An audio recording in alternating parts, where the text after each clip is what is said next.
வணக்கம். மாலை முரசு செய்திகளை விரிவாக பார்ப்பதற்கு முன் தலைப்புச் செய்திகளை பார்க்கலாம். இந்த ஆண்டு இறுதியில் இந்தியாவுக்கு வருகை தருமாறு ரஷ்ய அதிபர் புதினுக்கு தொலைபேசி வாயிலாக அழைப்பு விடுத்தார் பிரதமர் மோடி. இந்திய பொருட்களுக்கு அமெரிக்கா 50% அளவுக்கு வரி விதித்துள்ள நிலையில் அழைப்பு.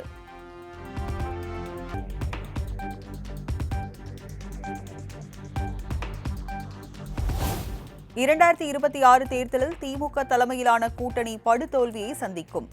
திமுக ஆட்சி காலத்தில் லஞ்சம் கொடுத்தால் மட்டுமே அனைத்து துறைகளிலும் வேலை நடப்பதாக எடப்பாடி பழனிசாமி விமர்சனம். அதிகாரிகள் இருக்கிறாங்க, மாவட்ட ஆட்சித்தலைவர், வருவாய்த்துறை அதிகாரிகள் ஆட்சி அதிகாரத்தில் இருக்கின்ற அந்த பொய்யான அறிக்கையை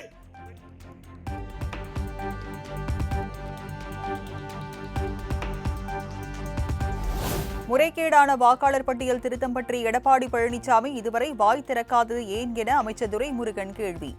தமிழ்நாட்டு வாக்காளர்களையும் டெல்லியிடம் அடமானம் வைக்க துணிந்துவிட்டாரா என காட்டம்.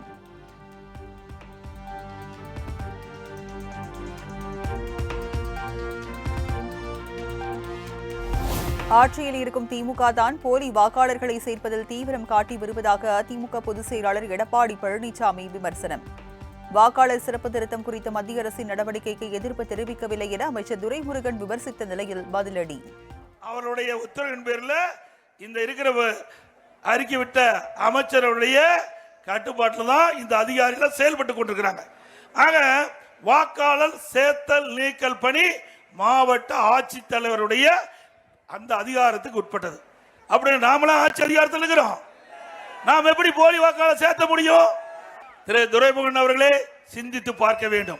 ஆட்சி அதிகாரம் உங்கள் கையில் இருக்கின்றது. நீங்கள் தான் போலி வாக்காளரை சேர்ப்பதற்கு துடித்துக் கொண்டிருக்கின்றீர்கள்.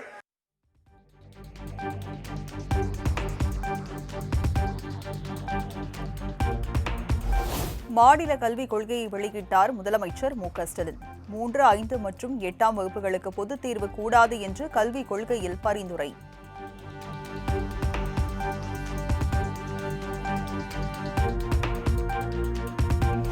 தமிழ், ஆங்கிலம் என்ற இருமொழி கொள்கையை தமிழ்நாட்டில் தொடரும். கல்வியில் நிலவும் பாகுபாட்டை களைய உறுதியாக உள்ளதாகவும் முதலமைச்சர் பேச்சு.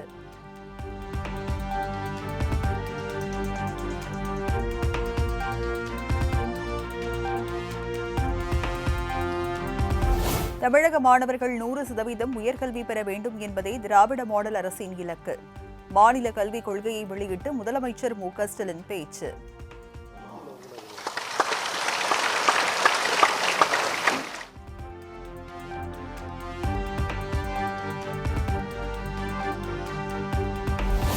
அரசு பள்ளிகள் வறுமையின் அடையாளம் அல்ல, பெருமையின் அடையாளம். பள்ளிக்கல்வி வரலாற்றில் இது மிகவும் சிறப்பு வாய்ந்த விழா என முதலமைச்சர் நிகழ்ச்சி.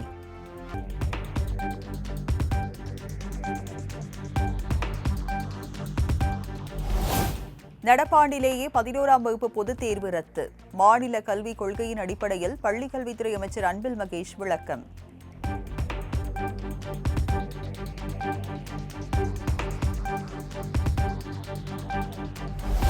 எட்டாம் வகுப்பு வரை கட்டாய தேர்ச்சியை உறுதி செய்துள்ளது மாநில கல்விக் கொள்கை. பள்ளிக்கல்வித்துறை அமைச்சர் அன்பில் மகேஷ் அறிவிப்பு.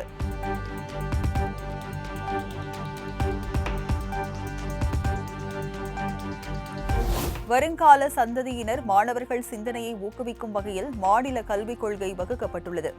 பள்ளிக்கல்வித்துறை அமைச்சர் அன்பில் மகேஷ் விளக்கம்.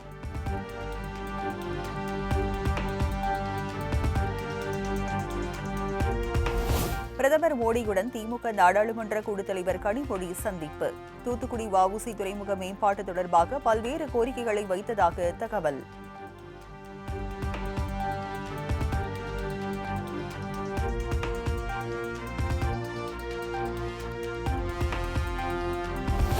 தேர்தல் ஆணையமும் பாஜகவும் கூட்டு சேர்ந்து வாக்கு திருட்டில் ஈடுபட்டது 100% நிரூபணமாகியுள்ளதாக ராகுல் காந்தி குற்றச்சாட்டு. கடந்த 10 ஆண்டுகளுக்கான வாக்காளர் பட்டியலை தேர்தல் ஆணையம் தங்களிடம் தர வேண்டும் என வலியுறுத்தல்.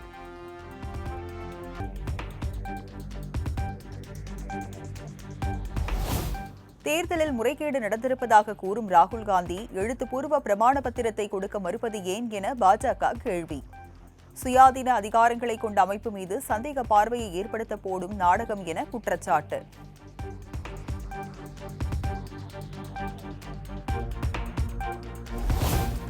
$2157 கோடி ரூபாய் மதிப்பீட்டில் மரக்காணம் புதுவை இடையே விரைவில் 4 வழிச்சாலை. பிரதமர் மோடி தலைமையில் நடைபெற்ற மத்திய அமைச்சரவை கூட்டத்தில் ஒப்புதல்.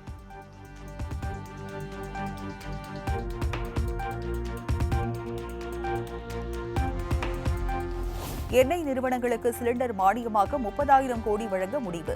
சிலிண்டர் விலை மக்களின் கையை கடிக்காமல் இருக்க மத்திய அமைச்சரவை ஒப்புதல்.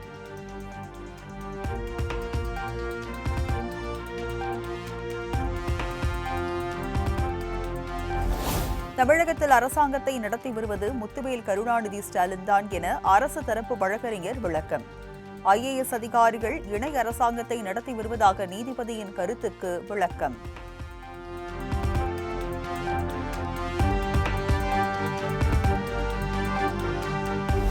கடந்த பிப்ரவரி 13ஆம் தேதி தாக்கல் செய்யப்பட்ட புதிய வருமான வரி மசோதாவை திரும்பப் பெற மத்திய அரசு முடிவு.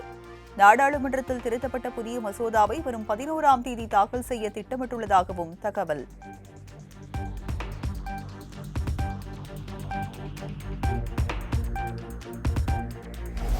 கம்யூனிஸ்ட் கட்சிகள் மீது எடப்பாடி பழனிசாமி அரை வேக்காட்டுத்தனமான விமர்சனங்களை முன்வைத்து வருவதாக முத்தரசன் விமர்சனம். கம்யூனிஸ்ட் கட்சிகள் காணவில்லை என கூறிய எடப்பாடி பழனிசாமி கூட்டணிக்கு மட்டும் அழைப்பு விடுத்தது ஏன் எனவும் கேள்வி.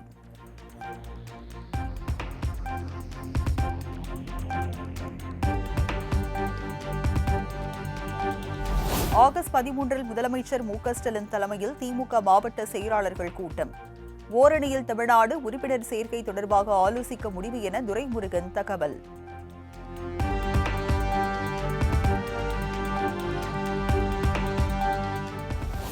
செந்தில் பாலாஜியின் சகோதரர் அசோக்குமார் மருத்துவ சிகிச்சைக்காக அமெரிக்கா செல்ல நிபந்தனைகளுடன் அனுமதி. விசாரணை நீதிமன்றத்தில் 5 லட்சம் ரூபாய் டெபாசிட் செய்ய சென்னை உயர்நீதிமன்றம் உத்தரவு.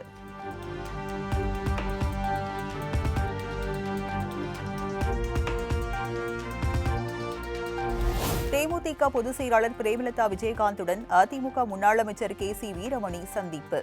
2026 தேர்தலை முன்னிட்டு திருப்பத்தூரில் சுற்றுப்பயணம் மேற்கொண்ட போது சந்தித்து ஆலோசனை.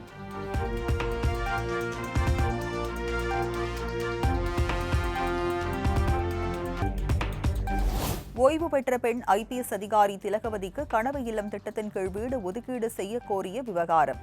தனி நீதிபதி பிறப்பித்த உத்தரவுக்கு இடைக்கால தடை விதித்து சென்னை உயர்நீதிமன்ற 2 நீதிபதிகள் அமர்வு உத்தரவு.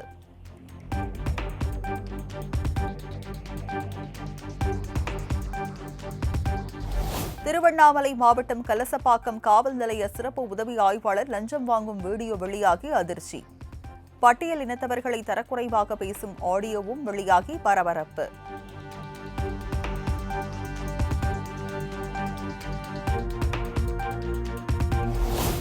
மதுரையில் வீட்டிற்குள் புகுந்து பள்ளி சிறுவன் மற்றும் அவரது தந்தையை கடித்து குதறிய தெருநாய். பயத்தில் அலறி ஓடிய குடும்பத்தினர். அதிர்ச்சி அளிக்கும் CCTV காட்சி.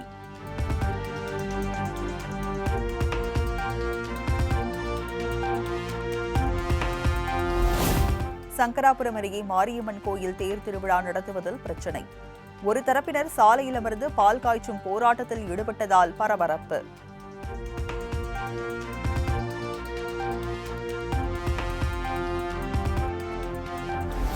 கன்னியாகுமரி சின்னமுட்டம் மீன்பிடி துறைமுக விசைப்படகு மீனவர்கள் வேலை நிறுத்த போராட்டம். கடலில் 300 மீட்டர் நீளத்தில் கட்டப்பட்டு வரும் தூண்டில் வளைவை 500 மீட்டராக உயர்த்தி அமைக்க கோரிக்கை.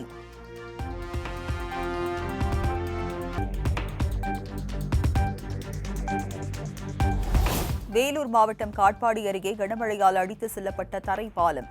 பழுதடைந்த நிலையில் இருந்த பாலத்தை சீரமைக்க ஏற்கனவே கோரிக்கை வைக்கப்பட்டிருந்த நிலையில் அதிகாரிகள் கண்டுகொள்ளவில்லை என குற்றச்சாட்டு.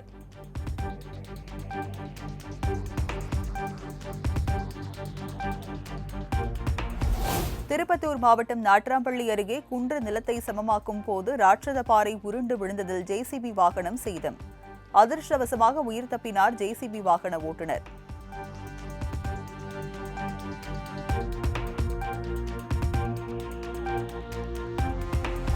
டெல்லியில் நாடாளுமன்ற வளாகத்தில் எதிர்க்கட்சி MPக்கள் இன்றும் போராட்டம்.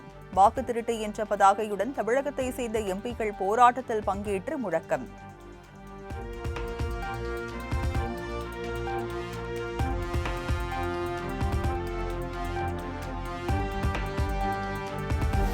உத்தரகாண்ட் மாநிலத்தில் கடும் வெள்ளப்பெருக்கால் அடித்து செல்லப்பட்ட கங்னானி ஹர்ஷில் பாலம். கட்டமைப்பு பணிகளில் ராட்சத இயந்திரங்களின் உதவியுடன் பேரிடர் மீட்பு படையினர் தீவிரம்.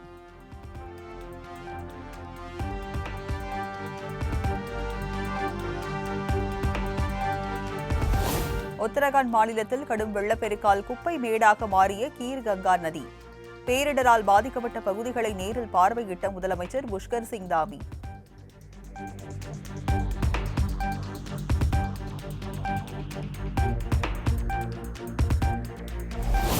பிரம்மபுத்திரா நதியில் சீனாவின் மெகா நீர்மீன் திட்ட செயல்பாடுகளை கண்காணித்து வருகிறோம்.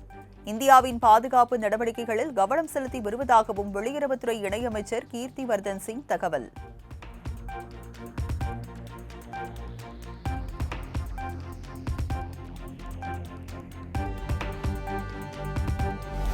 புதுச்சேரி அரசு சாலை போக்குவரத்து கழக ஊழியர்களின் வேலை நிறுத்த போராட்டம் வாபஸ். முதலமைச்சர் ரங்கசாமியை சட்டப்பேரவையில் சந்தித்து பேசிய பின் பிஆர்டிசி போராட்ட குழுவினர் அறிவிப்பு.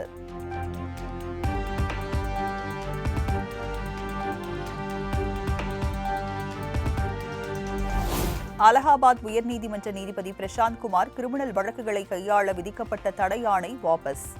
உச்சநீதிமன்ற தலைமை நீதிபதியின் வேண்டுகோளை ஏற்று தடை உத்தரவு திரும்பப் பெறப்பட்டது.